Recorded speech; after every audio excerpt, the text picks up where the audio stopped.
শ্রীরামকৃষ্ণ আজকের দিনে বলেছিলেন যে সকলের চৈতন্য হোক। আসলে চৈতন্য হোক অর্থে এখানে ঠাকুর বলতে চেয়েছেন সকলের ঈশ্বর দর্শন হোক, ঈশ্বর প্রাপ্তি হোক।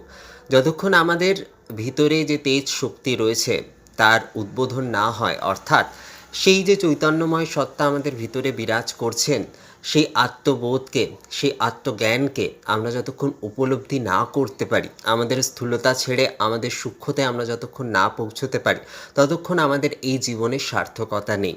তাই ঠাকুর সকলকে বলেছিলেন তোমাদের সেই চৈতন্য শক্তির বৃদ্ধি হোক, অর্থাৎ তোমাদের মধ্যেই যে চৈতন্য শক্তি লুকিয়ে রয়েছে, যে ঈশ্বর তোমাদের অন্তরেই রয়েছেন, তার তোমাদের দর্শন হোক, অর্থাৎ সকলের ঈশ্বর দর্শন হোক। কারণ ঠাকুর এটি মনে করতেন যে মানব জীবনের সার্থকতা ঈশ্বর দর্শনে। আর তাই আজকের দিনে সকলকে তিনি সেই আশীর্বাদই করেছিলেন যে সকলের চৈতন্য হোক।